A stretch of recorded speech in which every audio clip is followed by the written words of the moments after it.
Hello mga kabibig! Welcome back sa ating bagong YouTube channel. Ito ang pinakamaingay na YouTuber sa balat ng YouTube. Ako si Kabibig, maglebak-lebak na tao with evidence. Ako, Gabi, Kabibig! Sabi ng ilang mga karma mo na yan, Comelec Chairman Garcia. Comelec Chairman George Garcia, habang buhay makukulong. Naku, grabe mga kabibig! Sinampahan ng 500 million counts na kaso nina Attorney Respicio at iba pa mga kabibig. Nako, ito mga kabibig? Ito na ba ang isinisigaw ng maraming sambayanan na kailangan ng mapunish yang si Comelec Chairman Garcia? Parang halata talaga na may ginagawang hocus-pocus. Nako, kaya nga mga kabibig, eto na nga sinampahan ng 500 million counts na kaso. Ano ba naman yung 500 million counts? Grabe, so habang buhay ang makukulong. Nako, ano yan? George Garcia, anong masasabi mo dito? So ito kabibig ha, manood tayo ng video kung saan talagang si Attorney Respicio at ilang mga tao ang nagsampa ng kaso. Ewan ko kung may makakawala pa ba nito si Attorney George Garcia mga kabibig. So makinig tayo kabibig ha. Naku po. Naku. Makakatulog pa ba siya nito? 500 million counts? Chairman George Garcia, Chairman George, ang lakas, makukulong ka na habang buhay. Then nagsampa kami sa'yo ng Wait. May pen. Garcia, Chairman George, ang lakas, makukulong ka na habang buhay. Then nagsampa kami sa'yo ng mahigit na 50 milyong counts ng cybercrime. Dahil 500 million cybercrimes ang isinampa. Uy, ang dami niyan mga kabibig, nakakalula na kaso yan. So habang buhay ba siyang makukulong? Sabi ni Atty. Respicio, habang buhay kang makukulong. 500 million plus cybercrime ang ipinatong, ang ikinaso nila kay George Garcia. Let's continue. Sa lahat ng iyong mga ginawang kalokohan noong nakaraang eleksyon, ang specific crime po na isinampa namin lamang sa kanya ay system interference. Yan po ay nasa ating cybercrime. Sister interference. Cybercrime pala yan. Prevention Act. Ano po ba ang ibig sabihin ng system interference? Kapag gumamit ka ng software na hindi authorized, kapag gumamit ka ng equipment na hindi authorized, at kapag minanipulate mo yung mga data na hindi authorized. Ano ba yung mga ginawa ni Chairman George at kanyang mga kakampi sa Comelec noong nag-interfere sila ng ating computer systems noong election? Number one, ang authorized po ng batas na gamitin sa ating automated counting machine ay yung na-audit. Ang na-audit po yung version 3.4. Ano ang ginamit niya? Version 3.5. Meron bang system interference? Meron po! Yes! Pangalawang system interference ay nung gumamit sila ng intermediary server through data center 3, nung nag-transmit yung mga automated counting machines papunta sa mga transparency server. Ano po ba ang sabi ng batas? Dapat diretso yung transmission ng election results mula sa bawat automated counting machine papunta sa mga servers ng transparency server. Wala dapat manipulation.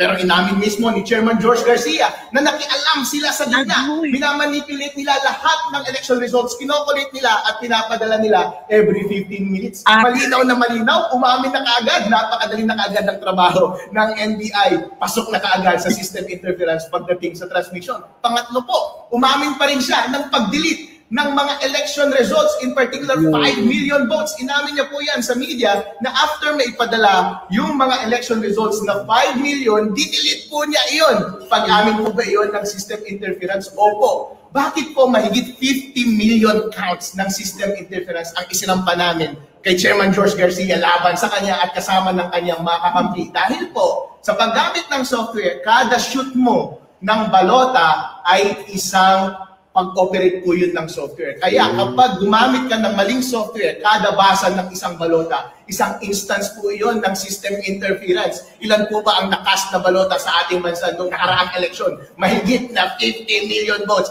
Kaya Chairman George Garcia, 50 million counts of system interference ang inyong ginawa. Ganon din po sa transmission. Ilan po ba ang ating makina noong nakaraang eleksyon? Mahigit 100,000 automated counting machines. And kada transmission from the machine papunta sa mga server ay isang instance ng transmission. At kapag pinakialaman nila ang kada instance ng transmission. Isang instance po yan ng system interference. At ganoon din po yung pag-delete nila ng 5 million votes. System interference po yan. Kapag titignan po natin ang Cybercrime Prevention Act, ang parusa po dito sa bawat system interference ay mahigit na 6 na taong pagkakakulong. Chairman George Garcia, habang buhay kang makukulong. Hindi na ikaw ang magiging leader ng COMELEC sa 2028. At ang multa po na ipapataw sa inyo, kada count ay 200,000 pesos at mas mahigit pa. At kaya kung totoo po, yung mga sabi-sabi na nabayaran ng COMELEC, ng napakalaking milyon-milyones at bilyon-bilyon nung nakaraang eleksyon, kulang pa yung pera na iyan para sa pagbayad ninyo ng multa kapag na-convict kayo sa lahat ng counts na ito na isinampa namin dito sa NBI. Lahat po ng ito ay ginagawa natin para hindi na po maulit yung dayaan sa 2028. Na baka siya pa rin ang uupo as chairman ng COMELEC.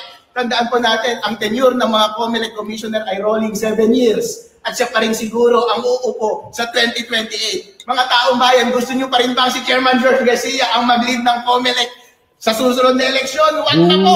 Gusto nyo pa rin po ba ng dayaan? Wag na po! Kaya po namin isinasampa itong kaso na ito para makulong na po siya at hindi na po siya ang maging chairman ng COMELEC sa susunod na eleksyon. Tandaan po natin na ang gravamen ng case ng system interference ay basta nag-interfere ka. Hindi na mahalaga na yung pag-interfere mo ay para magkalim ng daya o hindi. Sa totoo lang po, napakadali ng trabaho ng NBI ngayon kasi inamin na lahat ni Chairman George na nag-interfere siya sa software at nag-interfere siya sa equipment sa pamamagitan ng mga intermediary server at pag-delete ng mga data. Kung meron mang dayang ginawa o hindi po yun ang mahalaga. Ang gravamen po ng krimen ay nag-interfere ka, nakialam ka na hindi naman dapat. And that simply, merong dahilan para i-prosecute na kaagad criminally itong si Chairman George Garcia at ipakulong na siya habang buhay dahil mahigit na 50 million counts itong kaso na ito. Sa totoo lang po, napakadali ng trabaho ng NBI ngayon dahil lahat ng ebidensya po ay nasa media na inamin lahat ni Chairman George ang lahat ng interference na kanyang ginawa.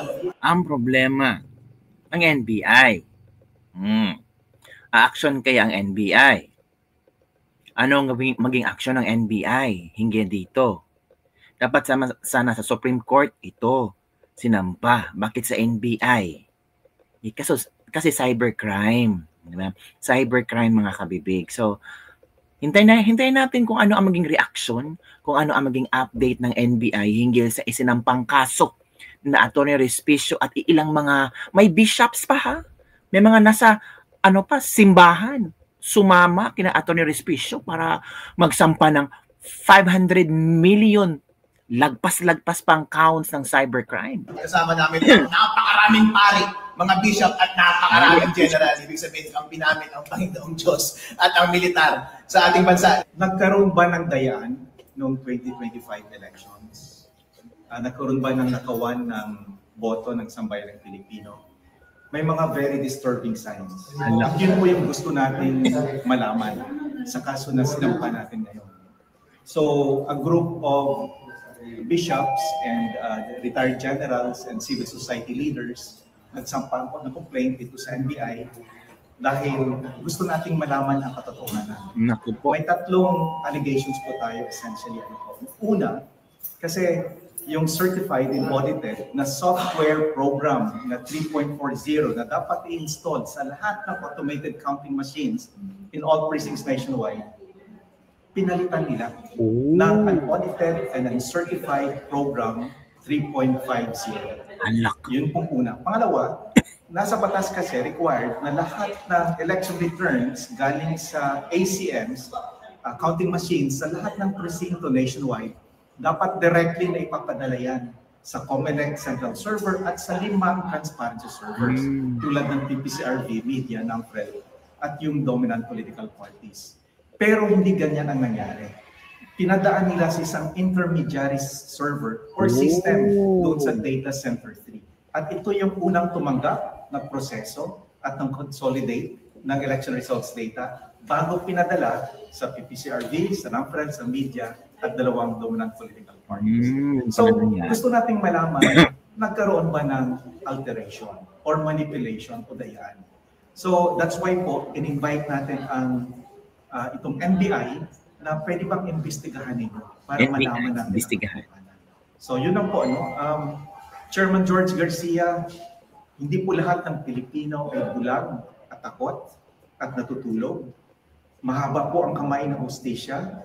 Kung may ginawa po kayong kalokohan, maabot at maabot din po kayo ng kamay ng batas at magpapaisalalim kayo sa batas at hustisya ng ating bansa. Nako. So yun ang po, no? Ito po, si former president ng Financial Executive of the Philippines, no? Si Franklin Isaac, may gusto siyang explain sa inyo. Sige, makinig tayo. Maraming salamat, Alex. Rod. Kami po yung sa unang-una po, ang PNP Trio po, na-form namin si General Ellis at si Gas. Nag-umpisa po kami noon at nag-iimbestiga po kami. Ang naging problema po namin noon, hindi namin makuha yung mga data. Kaya nag-file kami ng case after case hanggang nag-mandamus. Hanggang sa Mandamus 1 and Mandamus 2, hindi po kami sinasagot ng COMELEC. Kaya po, nandito kami, tulong po nitong ating mga abogado, we should now file dito sa NBI po para sila na mismo ang mag-imbestiga. At makuha sana at ma-validate po yung proseso yung binabanggit kanina, dito, that the process itself can really be audited by the NBI people. Yan po ang inaasahan namin dito. Pag nagawa po nila yan at lumabas sa katotohanan, yan po ang magiging resulta. Kaya itong ating mga marami po kami dito at naniniwala po kami na hindi na dapat maulit yan sa 2020. Yun lang po. Are you also asking for a recount? Kasi kanina we are not asking for a recount. We are not asking for the nullification of the results of the 2025 elections. We just want to establish merong bang nagkaroong dayaan, manipulation, alteration of the electoral results. No? We just want to establish kung merong criminal culpability yung COMELEC. So that's why we're inviting NBI to make this investigation. Correct. In the hypothetical situation na yung inyong suspicion ay ma-confirm in the investigation, we're just speaking in conjectures here. Now that you're saying that you're not asking for a recount or nullification of the results, exactly, bukod sa pag-determine ng criminal liability, sabihin na natin dun sa mga inireklamo ninyo, ano yung nakikita ninyong implications nitong complaint niyo and the investigation that was ensued? We're taking it one step at a time. Correct. Itong sa NBI, ang kanilang mandate and jurisdiction is only up to the investigation and criminal prosecution. I don't think they don't have in their mandate for the nullification of the results. Correct. So hanggang doon na muna tayo. So we're taking it there one step at a time. But we are also preparing that pag nag-convene itong 20th Congress, at nagkaroon na ng panibagong Senate Committee Chairperson, yung Electoral Affairs and Reforms Committee sa Senado will be asking for a Senate investigation on this. Oh my goodness. So that we can present all our allegations and complaints. We just want you to comment on this statement from the COMELEC regarding this complaint, because I understand this was announced beforehand. I'll just read the exact statement. Bukas po tayo sa kahit anong investigasyon na pagsusuri patungkol sa nagdaang halalan. Pinagkakatiwalaan po ng sambayanan ng NBI at ganoon din po kami sa komisyon. Lahat po ng mga binabanggit nila ay matagal at paulit-ulit na po naming nasagot at pinabulaanan. Masasabi po namin sa pangkalahatan ay naging maayos, matapat, bukas, tahimik at kapani-paniwala ang resulta ng halalan. Ito ay pinapatunayan mismo ng mga grupo na nagmasid at sumubaybay sa halalan tulad ng PPCRB, European Union, iba't ibang embahada, simbahan, paaralan at mga pampubliko at pribadong organisasyon ng bansa. Ang mga ganitong hindi pagsang-ayon o salungat ng paninindigan ay atin pong inaasahan bilang isang larawan ng malusog na demokrasya. End statement. Sir, your comment on this? Hindi totoo yan. In fact, distortion of the truth. Yung simbahan actually is questioning the results of the elections. There you go. At maraming CBCP, maraming bishops who are actually questioning the results of the 2025 elections. The President of Caritas Philippines, the Vice President of Caritas Philippines, kasama natin sa complaint na ito. Dito sa NBI complaint na final natin ngayon. Pangalawa, yung sa EU, alam niyo po, there was already a report na nirelease ang EU. They are actually questioning the transparency and integrity of the results of the 2025 elections. So hindi po totoo na sinasabi niya na sinusuportahan na malinis at may integridad at credible yung naging resulta ng 2025 elections. Gusto ko lang sabihin, dagdag, kasi kanina daw tungkol sa Mandamus, may pending petition tayo sa Korte Suprema. Ito naman concerning doon sa legal compliance implementation of Section 31 of 9369. Kasi itong Section 31, RA 9369, sinasabi po doon, yung manner of counting sa precinct level dapat po ay manual. Manual po. Hindi po in-implement ng COMELEC yan. So, ginawa ko natin, umakyat tayo sa Korte Suprema, pending po ang petition natin ngayon dyan, to implement Section 31 of 9369. Ibig sabihin po, manual counting sa lahat ng presinto po. Electronic ang transmission, no? Ang canvassing, pero manual counting sa precinct level. Ibig sabihin po, ang effect po nito, this is a hybrid election. Hybrid, tama. Napaka-specific po, napaka-klaro po na provision po na yon sa RA 9369, which is the amended law on automated election law system. Are you open to the possibility na baka mag-recount ito kung sakali? I mean, now you're asking, you're not asking for recount. We are not yet there. We are not yet there. Step pa nga. But anything is possible. We just want to establish the truth right Correct. now. We want an investigative government body to determine the truth. And in our case, this is the NBI, that can establish the truth for us. Gusto lang natin malaman, nagkaroon ba ng manipulation noong 2025 elections? So, maraming salamat po. So yun, kabibig, narinig natin. Naku, grabe, no? 500 million counts. Naku, grabe, ang dami. Diba? Ito, Attorney Harold Respicio, isinama mo rin sana sa demanda ang accessories to the crime tulad ng mga programmer na may direktang manipulasyon sa source codes, pare-parehong dapat makulong. Ito ang sagot ni Attorney Respicio, kasama silang lahat. So, ang dami pala. Mga IT experts, mga programmer, kasama silang lahat na kinasuhan. Attorney Harold, the one who appointed Chairman George Garcia, didn't see this coming. Many want to thank you for being the voice of the truth. Thank you, Attorney Respicio. Naku po. Ito pa. Naku, makukulong na ang dapat makulong kasama ang mga programmer at IT specialist habang buhay makukulong. Naku, ang dami nila. Ito pa. Good job. Let's justice prevail this time. Sabi, hindi patas ang batas, Presidenteng Mandurugas. Please continue sharing, Attorney. We pray for your safety. Hindi rin yan makukulong sa milyong-milyong pera ba naman na nakuha niya sa mga politiko. Sobrang pambayad para kumuha siya ng magaling na abogado. Pwedeng manipulahin ang mga ebidensya dahil kaya niyang tapalan ng kayang pera ang mga agencies na nag-imbestiga. Huwag mo naman po sa ganun.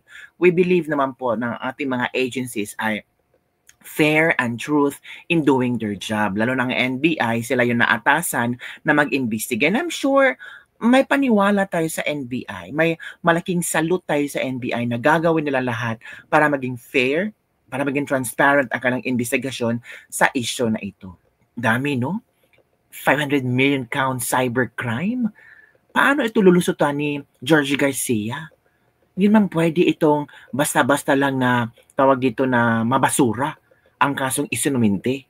Ako mga kabibag, hintay-hintay tayo sa latest updates na ito at ano ang maging reaction.